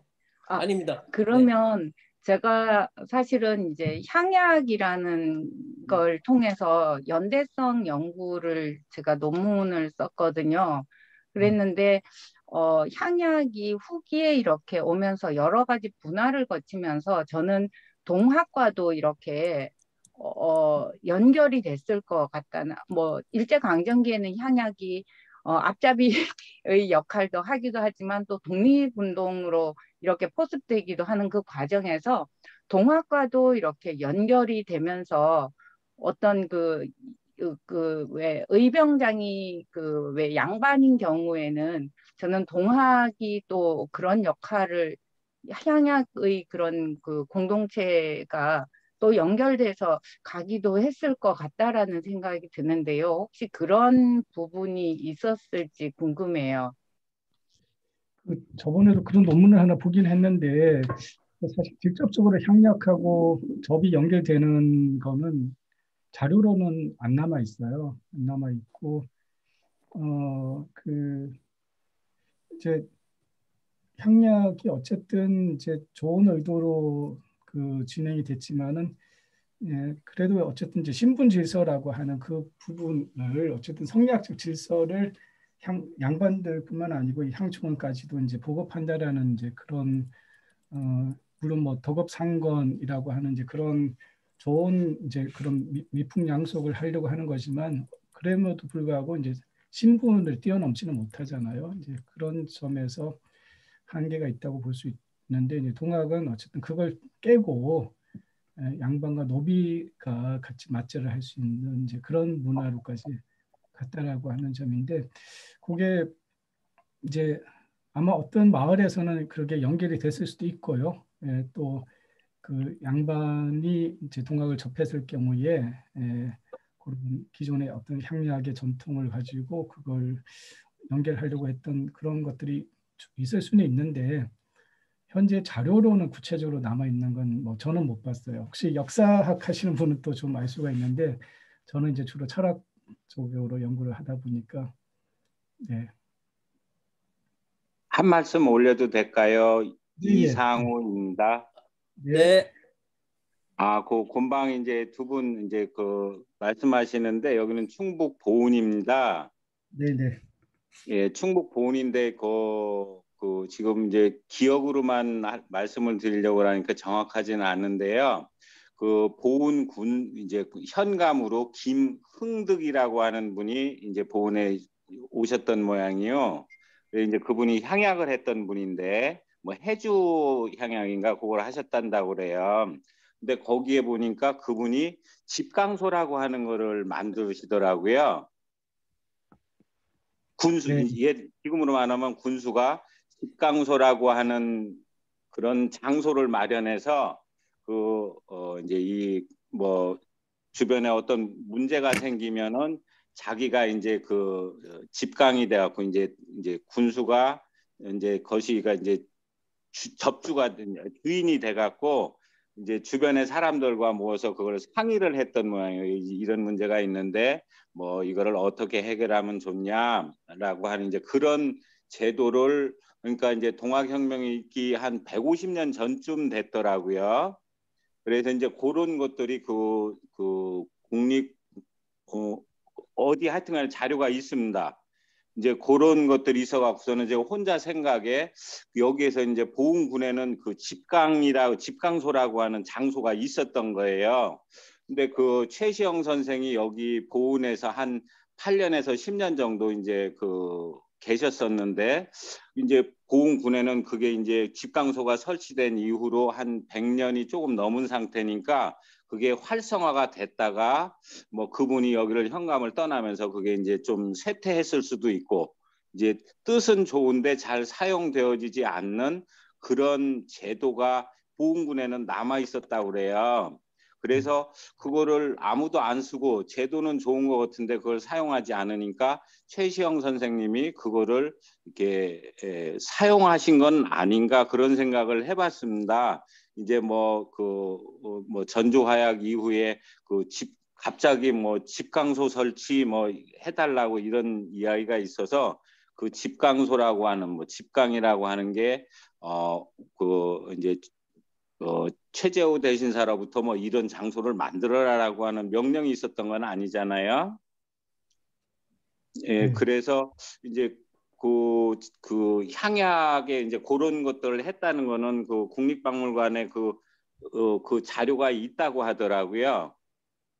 그래서 그 집강이라는 게 그게 보은에 최시영 선생님이 보은에 계시면서 그런 제도를 이렇게 취하신 건 아닌가라는 생각을 개인적으로 해봤습니다. 네, 알겠습니다. 그 부분은 나중에 한번 제가 그 보건에 또 관련해서 예. 여기 지역 연구하시는 분도 있고 하니까 제가 한번 여쭤볼게요. 네, 고맙습니다. 예. 좋은, 네. 지금 채팅으로 한 분이 지금 유동종 감독님인 것 같습니다. 그 아까 잠시 말씀하셨던 그 방정환 배움 공동체 구름달에 대해서 좀 말씀 좀 부탁드린다고. 네, 소개 좀. 예. 네. 지금 그 방정환 배움 공동체 구름달은 이제 경주를 중심으로 방정환 선생의 그런 어린이 운동과 그런 이제 정신을 이제 구현을 하기 위해서 어린이집이 지금 하나 있어요. 그 경주의 방정환 한울 어린이집이라고 그걸 중심으로 지금 이제 어린이 운동을 이제 하고 있고요. 그리고 이제 인근의 그 어린이 텃밭형 도서관, 방정환 텃밭 책 놀이터라는 이제 명칭으로 방과 후 과정을 지금 하고 있어요. 그래서 지금 뭐 활동 자체는 미미한데 어쨌든 방정환의 그런 어떤 정신을 지금 이제 아동문학이나 이쪽에서는 이제 그 이어지고 있는데 이 교육 현장에서는 별로 방정환의 그게 개선이 안 되고 있어요. 그냥 어린이날을 만든 사람 정도로만 알고 있고 우리나라에 이제 방정환 초등학교도 하나 없어요. 그래서 이제 아직도 우리나라는 이제 서양의 그런 교육 이론으로 대부분은 이제 교육이 이루어지고 있고, 근데 사실은 이제 방정환의 그 이 어린이 운동도 마찬가지고, 이 방정환의 교육 사상은 그 기반이 이제 동학인 거죠. 그래서 동학의 사상을 가지고 어떻게 교육을 할 것인가. 사실은 이제 방정환은 그게 그런 연구를 한 거고, 그런 측면에서 이제 어린이 운동은 단순한 어린이 운동이 아니라 그런 어떤 교육 운동, 동학을 바탕으로 한 교육 운동이었다라고 이제 보는 거죠. 그래서 그걸 지금 이제 여러 개 안 돼서 이제 작게 하고 있는데 지금 저희들은 그걸 통해서 이제 방정환 초등학교 이렇게 좀 또 방정환 중학교 이렇게 해서 방정환의 정신 또 그 기반이 된 동학의 사상을 가지고 정말 한국적인 그런 교육 운동을 좀 해보려고 그렇게 지금 노력하고 있는 중입니다. 네, 그 정도 말씀드리고 네. 네. 지금 이제 시간이 얼마 안 남았습니다. 이제 기회는 사라집니다. 시간은 다시 돌아오지 않습니다. 남은 시간을 적극 활용해서 국담 선생님 할 말씀 없을까요? 예, 질문 하나 할까요? 네네. 허 박사님 질문 하나 해도 되겠습니까? 예, 됩니다. 예, 오늘 강의를 제가 다 못 들었습니다. 바쁜 일이 있어가지고. 근데 이제 질문 시간은 아주 야무지게 보고 있는데, 하나 질문할 게 종교라는 입장에서 질문을 드리고 싶습니다. 네. 도올 선생님께서 동경대전 강의, 유튜브 강의를 100회를 넘게까지 하고 계시는데 가장 저는 좀 보다가 그만 안 봅니다. 안 보는 이유가 이 사람 저 사람 표현을 너무 많은 거예요. 최재우 선생이나 최시영 선생을 호칭을 할 때 이 사람 저 사람 호칭을 너무 많이 해요. 그래 처음에 들어올 때는 예수도 역사적 인물이다, 인간이다는 그런 어떤 존재 증명을 하기 위한 인간, 사람이란 표현을 쓴 것 같은데 이 도울 선생님께서 이 사람 저 사람 매해 계속 쓰시더라고요. 그래서 지금은 그걸 한 5차례 이상 듣다가 이해가 곤란해가지고 안 듣습니다. 그래 지금 현재 강사 선생님께서는 도울 선생님의 이 사람 저 사람 표현을 어떻게 이해하고 계시나요? 이상입니다. 네, 좋은 질문 고맙습니다. 저 도울 선생님 되게 존경하는데요. 존경하고 학문적으로도 되게 인정하는데 저는 도울 선생님이 동학의 참 송구한 말씀입니다만은 동학의 껍데기만 알고 있다라고 생각을 합니다. 왜냐하면은 동학 선생님이 제일 중시 여긴 게 경외지심이거든요. 경외지심 없으면은 그거는 뭐 아무짝에 쓸모 없다고 말씀하셨어요. 그래서 그 두려워하는 마음이죠. 공경하고 두려워하는 마음. 그게 이제 모든 만물한테도 심지어는 자기가 키우는 개한테도 함부로 하지 말라고 한 거거든요. 인격은 동물을 어떻게 대하는 데서 나타난다. 그렇게 이제 그 해골 선생님은 그 비슷한 말씀도 하셨고요. 그래서 근데 그 스승 그래도 당신이 그렇게 뭐 존경한다고 하면서도 이 사람 저 사람 하면은 그건 아니죠. 그리고 이제 저도 그 도우 선생님의 도덕경 강의도 여러 차례 들었는데 도덕경의 제일 핵심이 겸손한 덕이잖아요. 그 덕을 늘 골짜기로 비유하고 그 낮은 물처럼 이렇게 그런 걸 늘 겸손을 제일 중요한 덕으로서 말씀하는 게 도덕경의 그 가장 중요한 부분인데 좀 겸손함이 좀 없으시잖아요, 도우스. 그래서 도덕경을 한번 이렇게 100회 넘게 강의해도 그 이 노자가 강조하는 그 덕을 만약에 못 가졌죠. 그게 반도 못 간다면 도덕경 읽은 거 맞나? 저는 이제 그런 생각이 드는 거죠. 네. 아유 감사합니다. 시원하게 뚫렸습니다. 감사합니다. 다 올라가는 거 아니에요?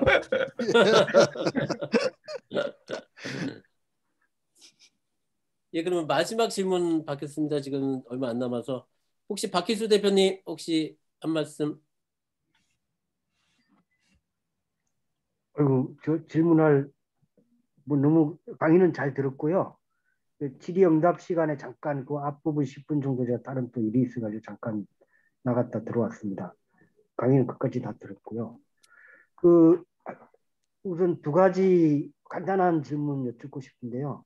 이렇게 오늘 그 이 두 사상가랄까 두 사상의 흐름을 비교를 해서 아마 발표를 하시는 게 처음인 것으로 저는 알고 있는데 제가 열심히 듣지는 못했지만 그 부분에 대한 앞으로 이제 추가로 이 부분을 어떻게 좀 강의로든지 논문으로든지 발전시킬 계획이 있는지 알고 네.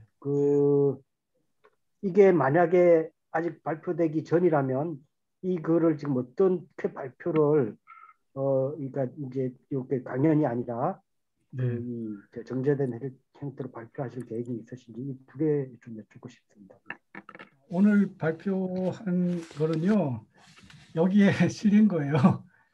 여기에 실린 걸 좀 저기 요약해서 예, 좀 더 조금 다듬기는 했는데 예, 여기에 있는 내용이고요.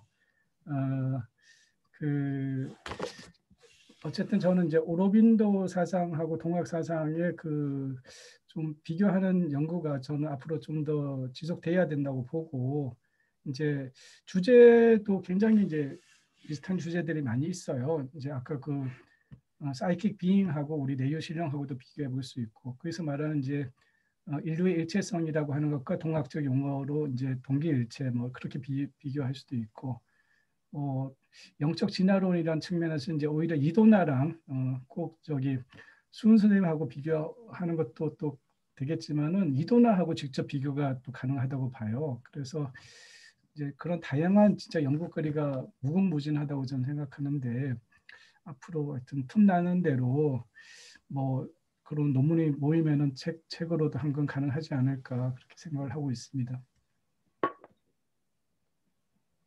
네, 감사합니다. 대놓고 그걸 모르시면 어떻게? 예, 그러면 장시간 발표도 해주시고 장시간 같이 함께 토론도 이어진 것 같습니다. 다시 한번 장시간 고생해주시고 좋은 말씀 해주신 그 김용희 선생님께 다시 한번 큰 박수 부탁드리겠습니다. 네, 고맙습니다. 네. 또 혹시 뭐 추후에 또 궁금한 점 있으면 그 개인으로 따로 연락을 주시면 또 적극적으로 또 답변을 해 주실 걸로 알고 있고요. 저희가 그 아까도 이제 잠시 처음에 시작을 했듯이 저희가 이제 지구 위기 시대에 더 큰 세계화에 대한 이제 사유를 하기 위해서 저희가 시민 이민 강좌를 했는데 당분간 저희가 좀 쉬려고 합니다. 그래서 또 좋은 분 있으면 또 갑작스럽게 또 저희가 만들 수도 있겠지만 여태까지 지금까지 함께 해주시고 열렬한 응원도 해주시고 함께 토론도 참석해 주신 모든 시민 여러분께 다시 한번 감사 인사를 드리고요.